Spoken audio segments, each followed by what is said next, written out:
नमस्कार। आज हम उन स्रोतों पर गौर करने वाले हैं जो हमें प्राचीन भारत के दो सबसे प्रभावशाली आंदोलनों की कहानी बताते हैं, बौद्ध धर्म और जैन धर्म। ये सिर्फ धर्म नहीं थे, बल्कि बल्कि एक तरह से उस समय की सामाजिक और धार्मिक व्यवस्था के खिलाफ एक क्रांति थे। आज हमारा मकसद सिर्फ तथ्यों को दोहराना नहीं, बल्कि ये समझना है कि ये विचारधाराएं क्यों पैदा हुईं, इनकी असल शिक्षाएं क्या थीं और ये आज भी हमारे लिए क्यों मायने रखती हैं। बिल्कुल, हम गौतम बुद्ध और महावीर के जीवन से शुरू करके उनके दर्शन की गहराई में उतरेंगे। और सबसे दिलचस्प हिस्सा होगा जब हम देखेंगे कि ये दोनों रास्ते कितने मिलते जुलते हैं और फिर भी कितने अलग हैं। तो चलिए इस वैचारिक यात्रा की शुरुआत करते हैं। जरूर। चलिए बौद्ध धर्म से शुरू करते हैं। हमारे स्रोत बताते हैं कि राजकुमार सिद्धार्थ के रूप में जन्मे गौतम बुद्ध का जीवन 4 घटनाओं से पूरी तरह बदल गया। हाँ, वो 4 दृश्य। जब उन्होंने एक बीमार व्यक्ति, एक बूढ़ा व्यक्ति, एक शव और एक तपस्वी को देखा। ये देखकर उन्हें एहसास हुआ कि महल की दीवारों के बाहर की दुनिया दुखों से भरी है। ये जानना बड़ा दिलचस्प है कि एक राजकुमार जिसके पास सब कुछ था, उसने सब कुछ छोड़ने का फैसला क्यों किया। यही उनके जीवन का सबसे बड़ा मोड़ था। 29 साल की उम्र में उन्होंने जो राजसी वैभव और परिवार छोड़ा, उसे महाभिनिष्क्रमण या महान त्याग कहा जाता है। महाभिनिष्क्रमण। जी। और ये कोई पलायन नहीं था, मतलब ये सत्य की एक साहसिक खोज थी। वो इस सवाल का जवाब ढूंढने निकले थे कि दुख का मूल कारण क्या है और क्या इससे छुटकारा पाया जा सकता है। और ये खोज उन्हें बिहार के बोध गया ले गई, जहां 35 साल की उम्र में निरंजना नदी के किनारे एक पीपल के पेड़ के नीचे उन्हें ज्ञान मिला। हाँ, और इसी घटना को निर्वाण कहा गया। और तभी वे सिद्धार्थ से बुद्ध बन गए, यानी जिसे ज्ञान मिल गया हो। तो ज्ञान मिलने के बाद उनका पहला कदम क्या था? क्या उन्होंने फौरन ही लोगों को सिखाना शुरू कर दिया? ये एक बहुत अच्छा सवाल है। ग्रंथ कहते हैं कि शुरुआत में वो झिझक रहे थे। उन्हें लगा कि ये सत्य इतना गहरा है कि शायद कोई इसे समझेगा ही नहीं। अच्छा। लेकिन फिर उन्होंने सिखाने का फैसला किया और अपना पहला उपदेश सारनाथ में उन 5 तपस्वियों को दिया जिन्होंने पहले उन्हें छोड़ दिया था। हाँ। इसी क्षण को धर्मचक्र प्रवर्तन कहते हैं, यानी धर्म के पहिए को घुमाना। और फिर 483 ईसा पूर्व में कुशीनगर में उनका महापरिनिर्वाण हुआ। उनके जीवन की रूपरेखा तो समझ आ गई, पर उनकी शिक्षा का सार क्या था? मतलब बौद्ध धर्म का पूरा ढांचा किन विचारों पर खड़ा है? देखिए, बौद्ध धर्म का पूरा दर्शन 4 आर्य सत्यों पर आधारित है। ये एक तरह से किसी डॉक्टर के नुस्खे जैसा है। डॉक्टर के नुस्खे जैसा? हाँ। पहला सत्य है दुख। यह लक्षण है, यानी दुनिया में दुख मौजूद है। जन्म, बुढ़ापा, बीमारी, मौत, सब दुख है। ठीक है, तो पहला सत्य है समस्या को पहचानना। जी। फिर दूसरा क्या है? दूसरा सत्य है दुख समुदय, जो समस्या के कारण का पता लगाता है। बुद्ध के मुताबिक हर दुख की जड़ है तृष्णा। तृष्णा मतलब इच्छाएं। हाँ, हमारी इच्छाएं, हमारी चाहतें और चीजों से हमारा लगाव, यही हमें इस संसार के चक्र में फंसाए रखती है। और इसका इलाज? यहीं पर तीसरा सत्य आता होगा। बिल्कुल। तीसरा सत्य है दुख निरोध, जो उम्मीद जगाता है। ये कहता है कि दुख का अंत मुमकिन है। अगर तृष्णा को जड़ से मिटा दिया जाए तो दुखों का ये चक्र खत्म हो सकता है। और चौथा सत्य? चौथा सत्य दुख निरोध गामिनी प्रतिपदा, उस इलाज का रास्ता बताता है। इसी रास्ते को अष्टांगिक मार्ग या 8 फोल्ड पाथ कहा गया है। अष्टांगिक मार्ग का जिक्र अक्सर होता है, पर यह सिर्फ 8 नियमों की एक लिस्ट तो नहीं होगी। ये असल में काम कैसे करता है? नहीं, ये नियमों की लिस्ट नहीं है, बल्कि जीवन जीने का एक पूरा सिस्टम है। इसे 3 हिस्सों में बांट सकते हैं।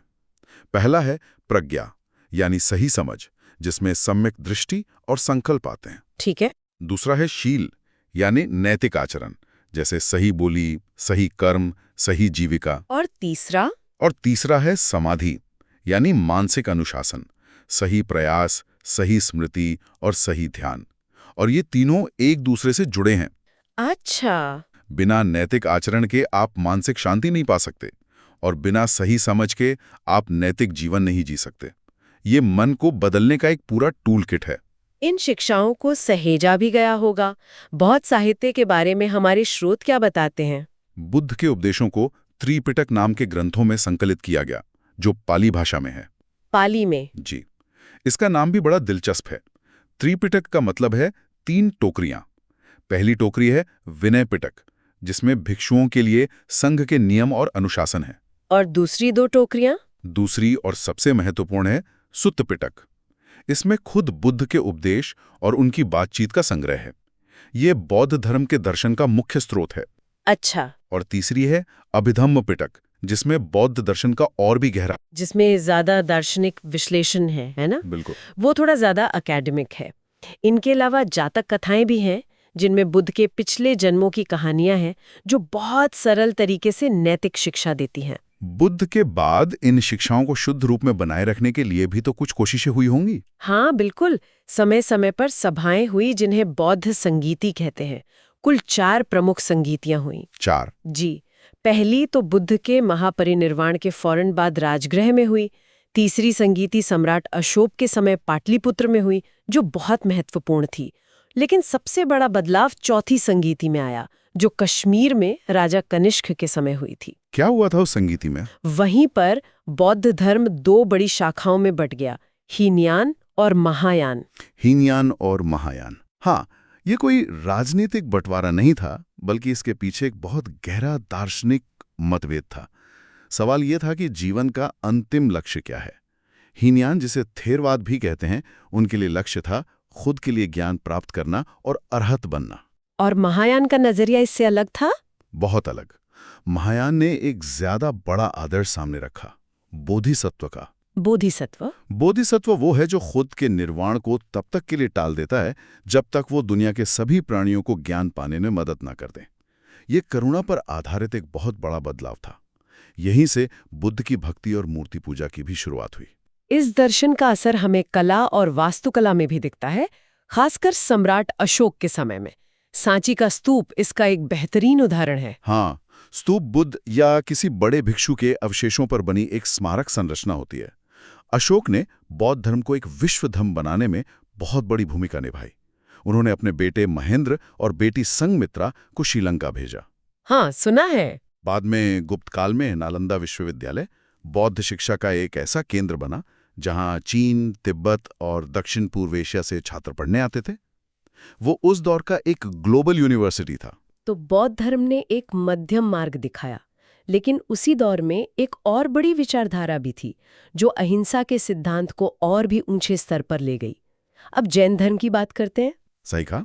जैन परंपरा बौद्ध धर्म से भी पुरानी मानी जाती है। इसमें एक व्यक्ति नहीं बल्कि 24 तीर्थंकरों की एक लंबी परंपरा है। 24 तीर्थंकर? जी।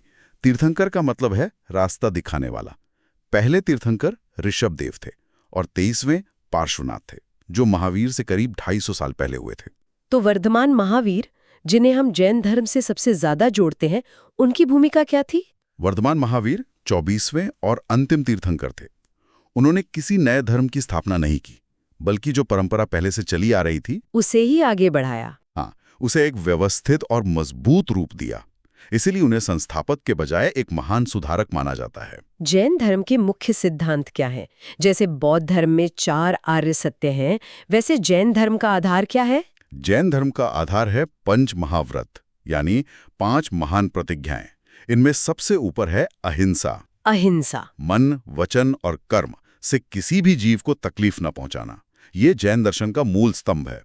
फिर आते हैं सत्य, हमेशा सच बोलना, अस्तेय, चोरी न करना, और अपरिग्रह। अपरिग्रह मतलब जरूरत से ज्यादा चीजें इकट्ठी न करना। बिल्कुल। और 5वां महाव्रत? पहले 4 महाव्रत पार्श्वनाथ के समय से ही थे। महावीर ने इसमें 5वां महाव्रत जोड़ा, ब्रह्मचर्य, यानी इंद्रियों पर पूरा नियंत्रण। और मोक्ष पाने के लिए त्रिरत्न का पालन भी जरूरी है: सम्यक दर्शन, सम्यक ज्ञान और सम्यक चरित्र। बौद्ध धर्म की तरह जैन धर्म में भी आगे चलकर विभाजन हुआ, श्वेतांबर और दिगंबर। इन दोनों के बीच मुख्य अंतर क्या है? ये विभाजन चंद्रगुप्त मौर्य के समय पड़े एक बड़े अकाल के दौरान हुआ। जो संत स्थूलभद्र के नेतृत्व में मगध में ही रुक गए, वे श्वेतांबर कहलाए, क्योंकि वे सफेद वस्त्र पहनते हैं। अच्छा। और जो भद्रबाहु के नेतृत्व में दक्षिण भारत चले गए, वे दिगंबर कहलाए। दिगंबर का अर्थ है दिशाएं ही जिनका वस्त्र हो। मतलब वे वस्त्रों का त्याग करते हैं? हाँ, वे तपस्या पर ज्यादा जोर देते हैं और वस्त्रों का पूरी तरह त्याग करते हैं। चंद्रगुप्त मौर्य का भी जैन धर्म से गहरा नाता रहा है। हाँ, माना जाता है कि उन्होंने अपने जीवन के आखिरी दिनों में जैन धर्म अपना लिया था और भद्रबाहु के साथ कर्नाटक के श्रवणबेलगोला चले गए थे। वहीं उन्होंने सल्लेखना विधि से अपने प्राण त्यागे। सल्लेखना यानी उपवास करके धीरे धीरे शरीर को छोड़ना। ये जैन धर्म की कठोर तपस्या का एक चरम उदाहरण है। और जैन साहित्य और वास्तुकला, जैन धर्म के पवित्र ग्रंथों को आगम कहते हैं, जो ज्यादातर प्राकृत भाषा में लिखे गए हैं। प्राकृत में? हाँ। और वास्तुकला में इनका योगदान कमाल का है। माउंट आबू के दिलवाड़ा मंदिर को देखिए, उसकी पत्थर की नक्काशी देखकर यकीन नहीं होता कि उसे इंसानों ने बनाया है। या फिर श्रवणबेलगोला में गोमतेश्वर की विशाल मूर्ति। बिल्कुल, शांति और त्याग का प्रतीक। तो अब हमने दोनों धर्मों को समझ लिया है। सतह पर देखें तो दोनों बहुत समान लगते हैं। हाँ, लगते हैं। दोनों ने वेदों को नकारा, कर्मकांड का विरोध किया, वर्ण व्यवस्था पर सवाल उठाए और अहिंसा पर जोर दिया। लेकिन गहराई में जाने पर लगता है कि इनके रास्ते काफी अलग हैं। बिल्कुल। सबसे बड़ा और बुनियादी अंतर उनके दृष्टिकोण में है। बौद्ध धर्म मध्यम मार्ग की बात करता है। मध्यम मार्ग मतलब न तो शरीर को बहुत ज्यादा कष्ट दो और न ही दुनिया के भोग विलास में डूब जाओ। ये एक संतुलित रास्ता है। शायद इसीलिए ये भारत के बाहर भी इतनी आसानी से फैल सका। और जैन धर्म इसके ठीक विपरीत है। हाँ, जैन धर्म में मोक्ष के लिए कठोर तपस्या, उपवास और काया क्लेश पर बहुत ज्यादा जोर है, जैसा हमने सल्लेखना में देखा। ये रास्ता बहुत कठिन है, इसीलिए इसका प्रसार मुख्य रूप से भारत तक ही सीमित रहा। एक और बड़ा अंतर आत्मा को लेकर है। बौद्ध धर्म अनात्मवाद की बात करता है, यानी कोई स्थायी आत्मा नहीं है। कोई स्थायी आत्मा नहीं है? नहीं, जबकि जैन धर्म मानता है कि हर जीव, यहाँ तक कि पत्थर और पानी में भी जीव यानी आत्मा होती है। ये तो बहुत बड़ा दार्शनिक अंतर है। इसका मतलब है कि उनकी अहिंसा की परिभाषा भी अलग होगी। एकदम। इसीलिए जैन धर्म में अहिंसा का पालन बहुत सूक्ष्म स्तर पर होता है। जैन मुनि मुंह पर पट्टी बांधते हैं ताकि सांस से किसी सूक्ष्म जीव की हत्या न हो जाए। हाँ, और वो अपने रास्ते को झाड़ू से साफ करते हुए चलते हैं। सही कहा। यह अहिंसा का चरम रूप है। बौद्ध धर्म में भी अहिंसा है, पर वो इतनी कठोर नहीं है। तो अंत में इन दोनों विचारधाराओं ने भारतीय संस्कृति पर क्या असर छोड़ा? इनका असर बहुत गहरा और स्थायी है। सामाजिक स्तर पर देखें तो अहिंसा और शाकाहार के विचार को लोकप्रिय बनाने में इनका बहुत बड़ा योगदान है। सही है। आज भी भारत में शाकाहार की जो मजबूत परंपरा है, उसकी जड़ें इन्हीं आंदोलनों में है। भाषा के क्षेत्र में भी तो इनका योगदान रहा होगा। बहुत महत्वपूर्ण। इन्होंने उस समय के विद्वानों की भाषा संस्कृत के बजाय आम लोगों की भाषाओं पाली और प्राकृत में उपदेश दिए। अच्छा। इससे इन लोक भाषाओं का विकास हुआ और साहित्य रचा गया जो पहले कभी नहीं हुआ था। और कला? और कला के क्षेत्र में तो हम देख ही चुके हैं। स्तूप, विहार और मंदिरों की जो अद्भुत विरासत हमारे पास है, वो इन्हीं की देन है। संक्षेप में कहें तो इन दोनों धर्मों ने सिर्फ भारत ही नहीं बल्कि पूरे एशिया की सोच और संस्कृति को एक नई शक्ल दी। तो आज हमने बौद्ध और जैन धर्म के उद्भव, उनके सिद्धांतों और उनके सांस्कृतिक प्रभाव पर एक गहरी नजर डाली। हमने देखा कि कैसे दो अलग अलग रास्तों ने भारत की आध्यात्मिक और सामाजिक व्यवस्था को हमेशा के लिए बदल दिया। एक चर्चा को यहीं समाप्त करते हैं। अगर आपको हमारी ये बातचीत ज्ञानवर्धक लगी तो इसे लाइक करें, हमारे चैनल को सब्सक्राइब करें, अपनी राय कमेंट्स में जरूर बताएं और अपने दोस्तों के साथ भी साझा करें। धन्यवाद।